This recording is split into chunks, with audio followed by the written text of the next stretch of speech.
Hello students, this is the part 7 of integration. So let's start the video. In this video we will discuss about the definite integration. तो देखिए जानते हैं definite integration होता क्या है। देखिए इसकी डेफिनेशन होती है कि जब भी हम किसी फंक्शन का इंटीग्रेशन किन्हीं दो फाइनाइट वैल्यू के बीच में फाइंड आउट करते हैं तो वो हमारा डेफिनेट इंटीग्रल कहलाता है। फॉर एग्जांपल यहाँ पे f(x) कोई फंक्शन है, इसका जब हम लोग इंटीग्रेशन ये दो फाइनाइट वैल्यू मान लीजिए a और b इनके बीच में ज्ञात करेंगे तो ये हमारा डेफिनेट इंटीग्रेशन कहलाता है। अब देखिए इसको सॉल्व कैसे करते हैं, ये हमारा क्वेश्चन है, इसको सॉल्व करेंगे। सपोज़ करिए ये जो स्मॉल f(x) है इसका इंटीग्रेशन कैपिटल f(x) आता है। जैसे x का इंटीग्रेशन करते हैं तो x²/2 आता है। वैसे सपोज़ कर लीजिए f(x) का जब हम लोग इंटीग्रेशन करेंगे तो वो हमारा कैपिटल f(x) आएगा। अब देखिए इसका इंटीग्रेशन कैपिटल f(x) और ये किन्हीं दो फाइनाइट वैल्यू के बीच में फाइंड आउट कर रहे हैं, इसलिए लिमिट एज इट इज़ ऐसे लिख देते हैं। अब देखिए इसको सॉल्व करने के लिए ये हमारी अपर लिमिट कहलाती, ये हमारी लोअर लिमिट कहलाती है, ये हमारी अपर लिमिट कहलाती है। तो उसको अब लोअर लिमिट और अपर लिमिट को पहले तो वैसे ही लिख देते हैं। उसके बाद सॉल्व करने के लिए पहले x की जगह अपर लिमिट की वैल्यू डालते हैं तो FB, फिर बीच में माइनस साइन लगाते हैं माइनस, फिर x की जगह लोअर लिमिट की वैल्यू डालते हैं। तो बस इस तरीके से हम लोग डेफिनेट इंटीग्रेशन को सॉल्व करते हैं। बस बहुत ही इजी है। अब आपने अगर ध्यान दिया होगा तो देखिए जब हम लोग इंडेफिनिट इंटीग्रेशन कर रहे थे, मतलब किन्हीं दो वैल्यू के बीच में इंटीग्रेशन नहीं कर रहे थे, तो हमारा कांस्टेंट c आ रहा था। अब देखिए यहाँ पे जब हम लोग दो फाइनाइट वैल्यू के बीच में इंटीग्रेशन फाइंड आउट कर रहे हैं तो हमारा +c नहीं आ रहा है। ऐसा क्यों, तो मैं आपको बताती हूँ। देखिए मैंने बताया आपको, मैंने लेट करा, लेट f(x) dx, इसका जब हम लोग इंटीग्रेशन कर रहे हैं तो वो f(x) + c आ रहा है। अब देखिए यही इसी का इंटीग्रेशन अब हम दो फाइनाइट वैल्यू के बीच में फाइंड आउट कर रहे हैं, तो वो दो फाइनाइट वैल्यू a और b हैं, इनके बीच में जब हम लोग इंटीग्रेशन फाइंड आउट करेंगे तो देखिए यहाँ पे आना तो चाहिए f(x) + c, capital f(x) + c, क्योंकि c आता है साथ में, वो c एक कोई कांस्टेंट होता है, इसकी लिमिट a से b के बीच में। अब देखिए जब हम लोग अपर लिमिट को इसमें पुट करेंगे तो ये FB, c कांस्टेंट है इसलिए c ऐसे ही,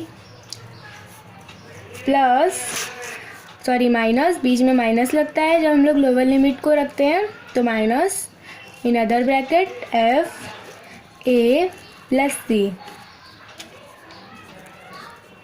तो जब इसमें माइनस का अंदर मल्टीप्लाई करेंगे तो ये FA - c। अब देखिए जो भी कोई कांस्टेंट आएगा वो कैंसिल हो जाता है, तो सिंपली हमारे पास बच जाएगा FB - FA। That's is the reason कि c जब हम लोग फाइनाइट वैल्यू के बीच में इंटीग्रेशन करते हैं तो हमारा c नहीं आता है। तो चलिए कुछ हम लोग क्वेश्चंस देख लेते हैं, इन्हीं पे आई होप आपको समझ में आया हो। तो देखिए हमारा फर्स्ट क्वेश्चन है इंटीग्रेशन ऑफ 1 से 2 x⁵ dx। देखिए x की पावर n का इंटीग्रेशन मैंने आपको बताया था x⁴n + n अपॉन n + 1। तो देखिए वही वाला फार्मूला इधर लगाएंगे तो x⁵ का हो जाएगा x⁴n + 1, तो 5 + 1 6 अपॉन 6, लिमिट 1 to 2। अब देखिए अपर लिमिट को पहले रखेंगे, लेकिन उसके पहले जो भी कांस्टेंट होता है उसको बाहर निकाल देते हैं। तो 1/6 कांस्टेंट, इसको बाहर निकाल दिया, हमारे पास x⁶ बचा और लिमिट 1 to 2। अब हम लोग पहले अपर लिमिट को रखते हैं तो 2⁶ माइनस लगा के लोअर लिमिट, तो 1⁶। अब इसको बस सॉल्व कर देंगे। c आएगा नहीं, मैंने आपको इसका रीज़न भी बता दिया क्यों नहीं आएगा, क्योंकि c कैंसिल हो जाता है। तो 2⁶ 64 होता है और 1 की पावर कुछ भी कर ले हमारा 1 ही आता है, तो ये हमारा बन जाएगा 63/6 which is equal to 21/2। So this is our answer. हमारा सेकंड क्वेश्चन है इंटीग्रेशन ऑफ 0 से pi by 2 cos square x d x. देखिए आपको कॉस स्क्वायर एक्स मिल जाए, साइन स्क्वायर एक्स मिल जाए, या कॉस क्यूब एक्स मिल जाए तो या साइन क्यूब एक्स मिल जाए, तो ऐसे क्वेश्चन में आपको फार्मूला खोलना पड़ता है। उसी से cos square x, sine square x या sine cube x, cos cube x की वैल्यू फाइंड आउट करते हैं। जैसे अगर कॉस क्यूब एक्स मिलेगा तो कॉस 3x का फार्मूला खोलना पड़ेगा, साइन क्यूब एक्स मिलेगा तो साइन 3x के फार्मूला से आपको ये निकालना पड़ेगा। अब यहाँ पे कॉस स्क्वायर एक्स मिल रहा है तो यहाँ पे कॉस 2x का फार्मूला खोलेंगे, वहाँ से कॉस स्क्वायर एक्स की वैल्यू निकालेंगे, फिर इधर रखेंगे, तब आएगा हमारा। जैसे देखिए कॉस 2x का फार्मूला होता है 2 cos square x, cos x के रूप में 2 कॉस स्क्वायर एक्स माइनस 1। अब यहाँ से जब हम लोग कॉस स्क्वायर एक्स की वैल्यू फाइंड आउट करेंगे तो ये हमारे पास बन जाएगी कॉस 2x प्लस 1, और 2 यहाँ पे मल्टीप्लाई में था, इधर डिवाइड में जाएगा। तो ये हमारी कॉस स्क्वायर एक्स की वैल्यू आ गई। इसको जब हम लोग इधर डालेंगे, देखिए इंटीग्रेशन ऑफ 0 से pi by 2 cos square x की जगह 1 plus cos 2x by 2 dx। 1/2 constant है इसलिए कांस्टेंट को बाहर निकाल लेंगे। इंटीग्रेशन ऑफ 0 से pi by 2 1 plus cos 2x dx। अब इसको अलग अलग करके इसका इंटीग्रेशन कर देंगे। तो पहला इंटीग्रेशन ऑफ 0 से pi by 2 1 dx minus plus है बीच में, प्लस 1/2 0 से pi by 2 cos 2x dx। आप देखिए यहाँ पे कुछ नहीं है, 1 है, तो dx के रिस्पेक्ट में करेंगे तो x बच जाएगा सिंपली। तो 1/2 x की पावर, इधर 0 से pi by 2 limit, plus half cos 2x का करेंगे तो साइन 2x बाई 2 आएगा। देखिए कैसे, मान लिया हमने बताया था आपको x के कॉफिशिएंट हमेशा 1 होना चाहिए। यहाँ पे x का कॉफिशिएंट 2 है, ये आप मन में भी कर सकते हैं। अगर आपने मेरी स्टार्टिंग से लेके सारी वीडियोस देखी हैं तो आपको ये बहुत अच्छे से समझ में आ गया होगा। देखिए कॉस यहाँ पे 2x को t पुट करा तो dx हो जाएगा, इधर dt। अब dx की जगह dt बाई 2, तो यहाँ पे t आएगा, 2x की जगह t। आपको मैं करके बता देती हूँ साइड में, इधर मैं डायरेक्ट लिख दूँगी। तो इधर आएगा कॉस t इंटीग्रेशन में है और dt बाई 2, तो ये 1/2 कांस्टेंट है तो बाहर निकल जाएगा, कॉस t dt। अब कॉस t का सिंपली साइन t और ये बाई 2। अब देखिए जब हम लोग t की वैल्यू पुट करेंगे 2x तो हमारा यही बन जाएगा, साइन 2x बाई 2। अब वही मैं यहाँ पे डायरेक्ट लिखूँगी, आप ऐसे समझ सकते हैं कॉस का जब हम लोग इंटीग्रेशन करते हैं तो साइन आता है, और अगर यहाँ पे x का कॉफिशिएंट 1 ना होकर कोई और वैल्यू है तो वो हमारा डिनोमिनेटर में आएगी। जब हम लोग डिफरेंशिएशन करते थे तो वो मल्टीप्लाई में आती थी, और यहाँ पे इंटीग्रेशन कर रहे हैं तो ये डिनोमिनेटर में आएगी। तो यहाँ पे साइन 2x बाई 2 लिमिट 0 से पाई बाई 2। अब देखिए यहाँ पे सिंपली जब अपर लिमिट को रखोगे तो पाई बाई 2 माइनस 0 प्लस हाफ इधर रखूँगी, 1/2 कांस्टेंट है, इसको बाहर निकाल लूँगी तो ये 2 इधर हो गया। अब साइन 2x में लगाऊँगी तो sine 2 into pi by 2 minus sine 2 into नीचे वाली लिमिट लगाएंगे तो 0। अब देखिए बस सॉल्विंग करनी है, 1/2 इंटू पाई बाई 2 प्लस 1/4, यहाँ पे 2 से 2 कैंसिल, साइन पाई की वैल्यू रखेंगे फिर, और इधर साइन 0 की वैल्यू 0। अब देखिए इधर पाई बाई 4 आ गया प्लस 1/4, और साइन पाई की वैल्यू 0 होती है तो 0, इधर हमारे पास बच जाएगा पाई बाई 4। तो हम लोग थर्ड क्वेश्चन देखते हैं। हमारा थर्ड क्वेश्चन है integration of 2 to 3 log dx upon x।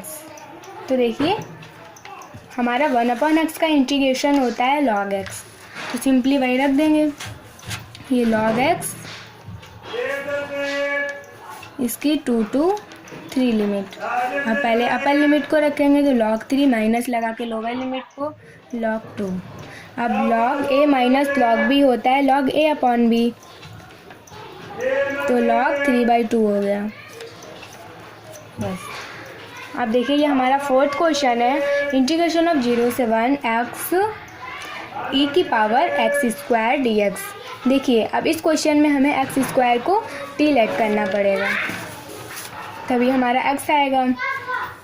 तो देखिए कैसे, late x² equals to t, तो ये 2x dx equals to dt।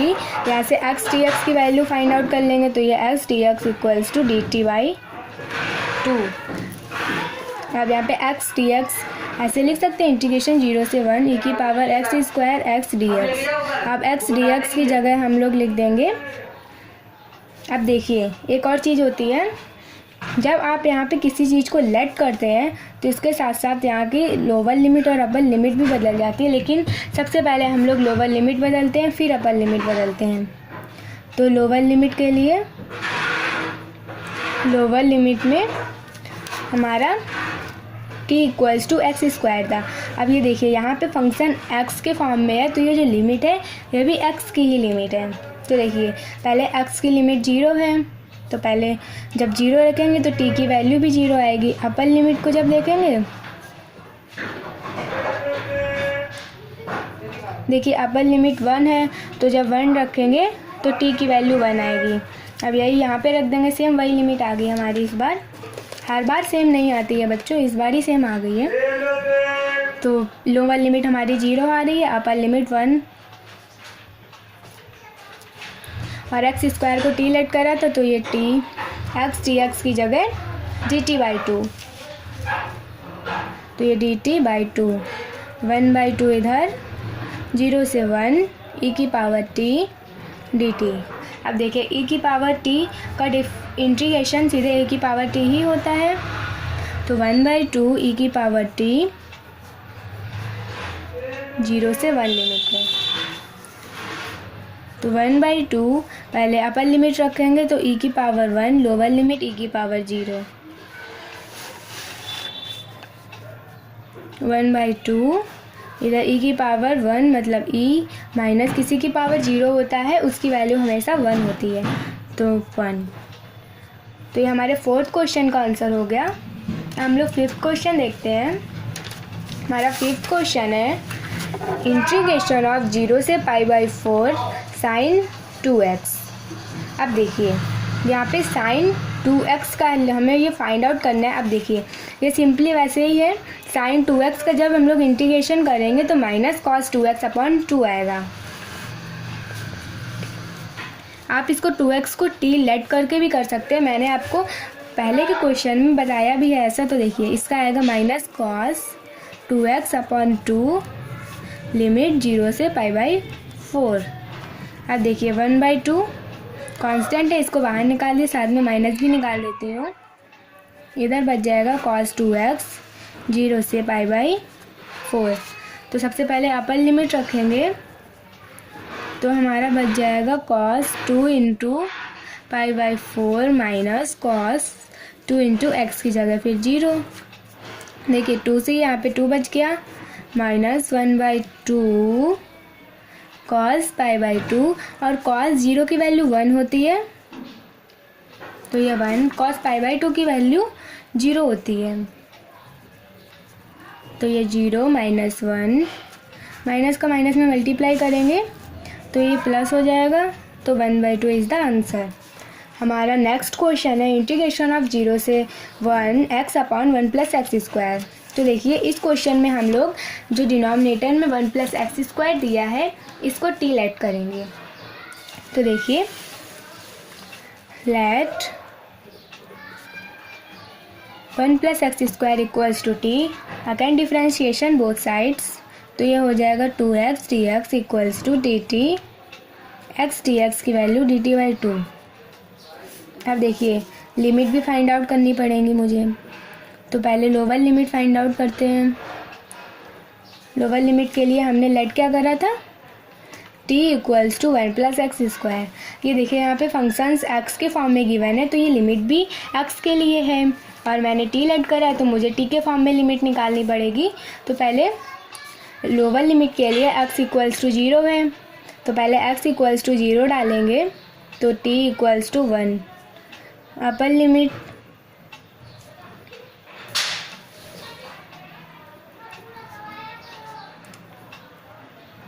t equals to 1 plus x square, upper limit में x की वैल्यू 1 है तो 1 डालेंगे, 1 प्लस 1 का होल स्क्वायर तो 1 आ जाएगा, 1 प्लस 1 2। तो ये हमारा क्वेश्चन बन जाएगा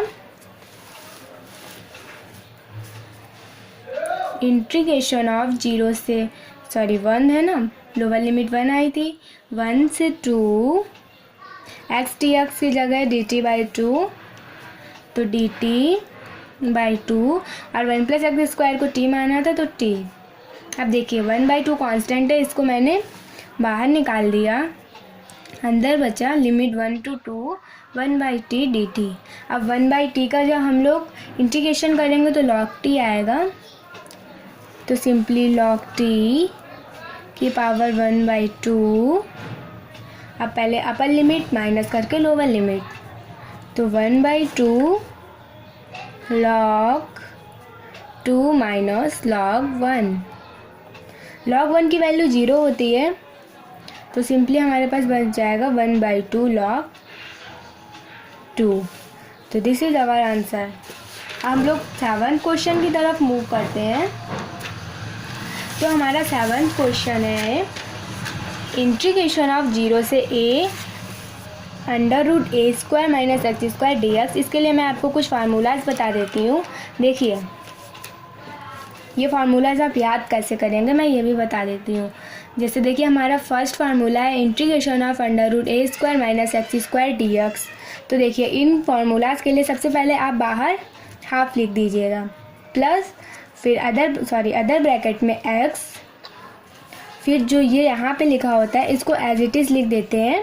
फिर देखिए ए स्क्वायर अगर यहाँ पे पॉजिटिव है तो पॉजिटिव ए स्क्वायर लिखेंगे, फिर ये 1 जो हमारा under root a square minus x square का अपॉन में फार्मूला होता है वाला फार्मूला लिख देते हैं। जैसे कि integration of 1 upon under root a square minus x square sine inverse x upon a होता है, तो वो वाला फार्मूला लिख दिया और प्लस सी। अब देखिए यहाँ पे लिमिट नहीं है इसलिए यहाँ पे कांस्टेंट आया है।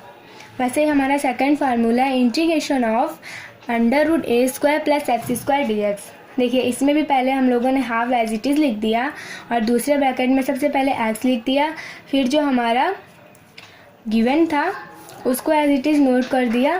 फिर देखिए यहाँ पे ए स्क्वायर भी पॉजिटिव है तो पॉजिटिव में ए स्क्वायर लिख दिया और ये हमारा integration of 1 upon under root a square plus x square का फार्मूला होता था log x plus under root a square plus x square. मैं ये आपको पहले के वीडियो में बता चुकी हूँ फार्मूला, तो वही फार्मूला हम लोगों ने एज इट इज़ नोट कर दिया और plus c, where c is any constant. हमारा नेक्स्ट फार्मूला है integration of under root x square minus a square d x. तो इसमें भी हम लोगों ने हाफ एज इट इज़ लिख दिया, फिर एक्स, फिर जो हमारा गिवन था फंक्शन वो function as it is note कर दिया। अब देखिए यहाँ पे ए स्क्वायर निगेटिव का था इसलिए ए स्क्वायर निगेटिव में लिख दिया। फिर वही formula integration of 1 upon under root x square minus a square d x का जो होता था वो होता था log x plus under root x square minus a square. तो देखिए वही फार्मूला लिख दिया log x plus under root x square minus a square plus c. ये देखिए एक्स है, आप लोग समझने की कोशिश करिएगा, ये एक्स है और प्लस सी। तो उसी पे बेस्ड हमारा ये क्वेश्चन है। अब देखिए ये हमारा फार्मूला हम लोग पहले तो वैसे ही नोट कर लेंगे 1/2 in other bracket x under root a square minus x square plus a square sine inverse x upon a. अब इसकी लिमिट 0 से a आएगी। देखिए 1/2 कांस्टेंट था इसलिए मैंने इसको पहले ही बार नोट कर लिया।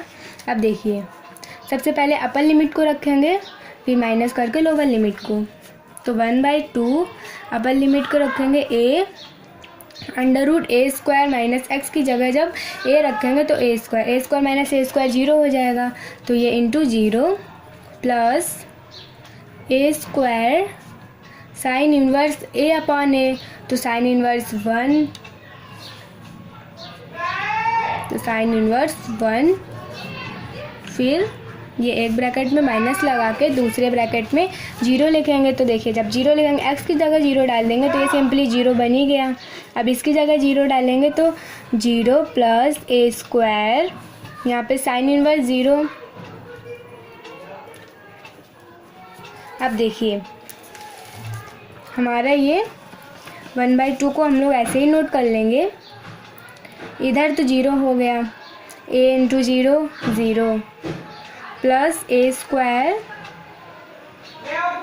अब 1 साइन इन्वर्स 1 π/2 होता है, साइन π/2 की वैल्यू 1 होती है, तो साइन इन्वर्स 1 π/2 हो जाएगा। In other bracket a square sine inverse 0, sine 0 की वैल्यू 0 होती है, इसलिए साइन इन्वर्स 0 0 हो जाएगा। तो हमारे पास सिंपली बच जाएगा यहाँ पे ए स्क्वायर इंटू π/2 और इधर हाफ। अब इसको अच्छे से लिख देंगे तो इधर बच जाएगा a square into π/4। So this is our answer of 7 question. तो आपके लिए ये कुछ होमवर्क क्वेश्चन है, फर्स्ट, ये सेकंड, थर्ड, आपको इनके आंसर कमेंट बॉक्स में लिखने हैं। तो गाइज हमारा आज का वीडियो एंड हुआ, तो please subscribe my channel and like and share my video, mention your doubt in the comment box so that I know your doubt and I solve your doubt. Stay home, stay safe.